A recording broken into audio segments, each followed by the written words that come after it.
Justement, Karim Wade et son équipe au niveau de l'ANOCI ont estimé que les bons résultats, c'est en tout cas ce qu'ils pensent, obtenus lors du sommet de l'OCI, que c'est grâce à eux avec tous ces travaux. Vous le contestez? Et le secrétaire général de l'OCI, qui est mieux placé que tout le monde, a dit que ce sommet est un immense succès diplomatique qui n'a jamais eu lieu dans l'histoire de l'organisation et que le ministère des Affaires étrangères du Sénégal, la diplomatie du Sénégal, la machine diplomatique du Sénégal, et ça c'est important, c'est une machine diplomatique qui est une institution qui mobilise et qui réussit des sommets. Et cette machine diplomatique a fait un superbe travail. Nous avons eu le plus fort taux de participation des chefs d'État, nous avons eu le plus fort taux de participation des chefs de gouvernement, et tous les pays de la Oumma islamique, sans exception, y compris l'Afghanistan de Hamid Karzai, étaient représentés au sommet de Dakar. Succès total diplomatique. Maintenant, les infrastructures, c'est de ça que s'occupait l'agence en question. Est-ce que les infrastructures étaient au point? Est-ce que les hôtels étaient prêts? Est-ce que le centre de conférence international était prêt? Je vous renvoie à toutes ces questions. Vous êtes journaliste, vous étiez là. Ce n'est pas un jeu de ping-pong ou d'accusation. Je conçois que les frères, les compatriotes qui ont travaillé dans cette agence aussi ont donné le maximum d'eux-mêmes, ont fait des efforts, etc. Ce n'est pas ça le débat. Ce que je dis, c'est que ce sommet est un enjeu. Et l'autre enjeu qui était sous-jacent, c'est qu'il m'a semblé que c'était aussi quelque part, de façon non dite, une rampe de lancement pour le projet dynastique. Mais pourquoi vous ne l'avez pas dit plutôt que de vous taire? Pourquoi vous n'êtes pas parti? Je reviens à ma question. Est-ce que vous voyez un ministre des Affaires étrangères dans un gouvernement en train de travailler très dur à obtenir l'adoption de la charte de l'OCI, à réunir le maximum de participation? J'ai fait une intervention aux Nations Unies. J'ai des témoins. Une intervention de la réunion, dans la réunion des ministres des Affaires étrangères de l'OCI, qui a été applaudie, et on n'applaudit pas dans ces réunions-là. C'est pas dans la tradition. Pourquoi? Parce que j'ai plaidé le fait que si les pays amis ne viennent pas à ce sommet de Dakar, ce sera prouver leur attitude par rapport aux musulmans africains. Et j'ai développé mon laïus et tous les collègues ont pris l'engagement de participer au sommet. Comment pouvez-vous faire ce travail? Et parallèlement, venez dire, oui, mais écoutez, ce sommet me semble être une rampe de lancement du projet dynastique, etc. etc. Et en plus, encore une fois, Mamoudou, peut-être que vous refusez d'accepter ce point-là, mais ce point important, ce n'était pas assumé. Ce projet était encore rampant, quelque part secret, quelque part non assumé. Mais étant dans l'appareil d'État, étant citoyen sénégalais, j'en percevais les prémices et la mise en place progressive, jusqu'au moment où cela me semblait maintenant totalement clair et limpide. Et j'ai fait ce que j'avais à faire. Et je vais dire une chose importante, Mamoudou. Il y a des questions qui me sont posées. La bonne réponse à ces questions, c'est une révélation de secret d'État. C'est un déballage. Pour ceux qui connaissent Cheikh Tidiane Gadio et qui ont un immense respect pour lui, et sa vision du monde et son parcours, et qui connaissent ses valeurs, les valeurs dans lesquelles il a été éduqué, savent très bien que Cheikh Tidiane Gadio ira dans sa tombe en amenant les secrets qu'il a connus. Parce que les secrets d'État, il y en a deux types. Il y a les bons secrets d'État, c'est-à-dire ce qui a été fait pour faire avancer la cause du Sénégal, les intérêts du Sénégal. Et il y a d'autres secrets d'État qui sont moins, disons, moins acceptables dans certaines formes, mais faits aussi à tort ou à raison pour la défense des intérêts de son pays. Et on ne comptera pas, on ne pourra pas compter sur moi pour révéler quoi que ce soit, accuser qui que ce soit, déballer quoi que ce soit. Mamoudou, je suis entièrement sur le terrain de la politique, sur le terrain de la défense des institutions de mon pays, l'honorabilité du Sénégal, sa respectabilité internationale. C'est ce que je sais faire le mieux et c'est ce que je ferai. Le terrain de la politique est glissant. Le quotidien L'Observateur, puisque vous parliez de dossiers, dit ces derniers jours que les autorités s'apprêteraient à sortir des dossiers contre vous. Éventuellement, ça pourrait aboutir à des poursuites judiciaires. Vous redoutez cette perspective? Jamais. Jamais je ne pourrais redouter une telle perspective. À la limite, je ne suis pas du tout surpris. Et si vous lisez très bien, si j'ai bien compris, à moins que j'ai mal lu l'article en question, l'article rappelle ou évoque le témoignage de quelqu'un dans l'appareil d'État qui aurait dit que Gadio est quelque part naïf parce que l'État n'a pas besoin de preuves, il peut en fabriquer. Ce que cela veut dire, et hier, je tenais une rencontre avec des femmes des quartiers populaires du Sénégal, des banlieues, et j'étais réconforté quand une des dames qui a pris la parole pour dire si en 9 ans de participation au gouvernement, on vous a entendu ni dans un scandale, ni dans une accusation de corruption. Vous sortez du gouvernement, 7 mois après, on ne présente aucun dossier sur vous.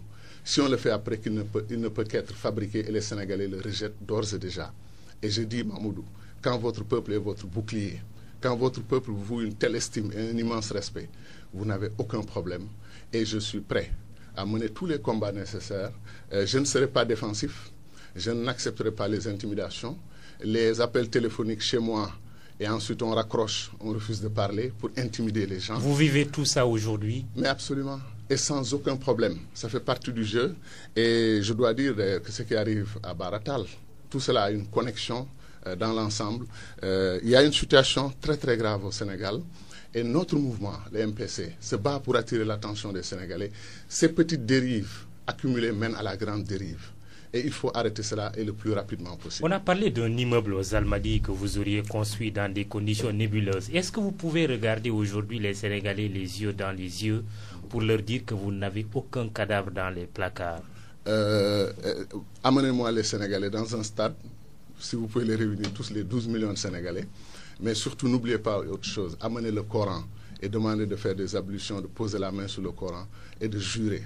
De jurer que nous sommes propres, que nous avons engagé notre projet sur 5-6 ans, que nous l'avons fait en comptant essentiellement sur nos propres forces et que nous avons tout fait en prévoyant justement ce genre de situation, en confiant à une banque de la place la gestion de l'ensemble du projet pour qu'il y ait une traçabilité absolue du début à la fin.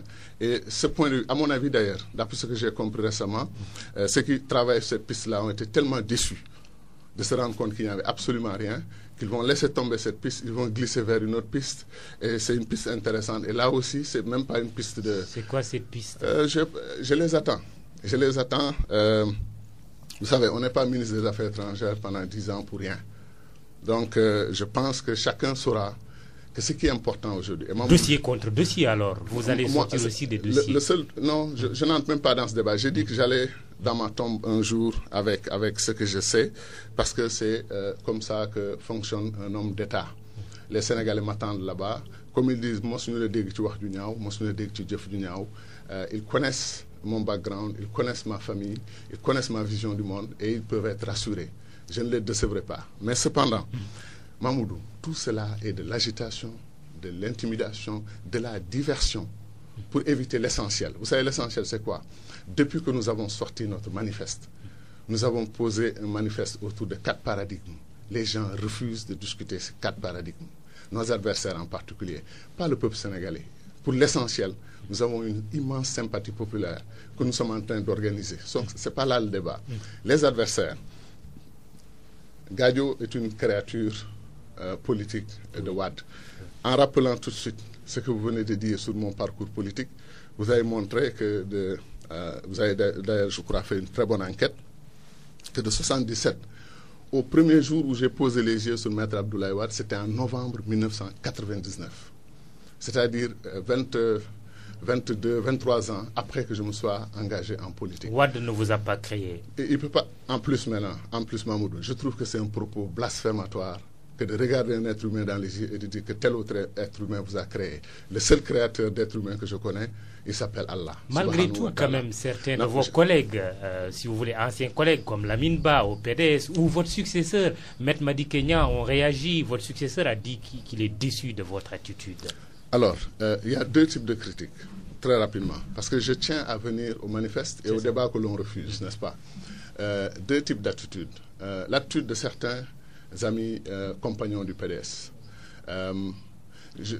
Honnêtement, je n'arrive même pas à avoir mal en lisant ce qu'ils disent, écrivent ou ce qu'ils disent.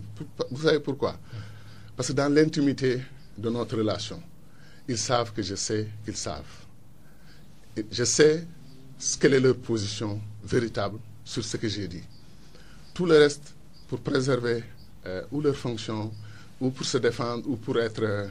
n'est-ce pas, montrer leur soutien, etc., etc., ils font des déclarations. Ils pensent la même chose que vous. Je pense fondamentalement qu'ils pensent la même chose que moi. Et même plus grave, c'est que je le sais. Mais ce n'est pas important. Moi, je suis un homme d'honneur. Je Je suis un homme d'honneur et parce que je suis un homme d'honneur, je ne juge pas l'action de mon successeur. Vous avez vu la réserve totale que j'ai observée sur la diplomatie sénégalaise. J'avais beaucoup de choses à dire sur ça, je ne le dirai pas. La bonne tradition diplomatique veut qu'un ancien ministre des Affaires étrangères s'abstienne de commenter une action diplomatique qu'il a menée jusqu'à une certaine période. Et il laisse la chance à son successeur de prendre ses marques, de s'installer. Donc, sous ce rapport, je ne dirai absolument rien par rapport à mon successeur. Mais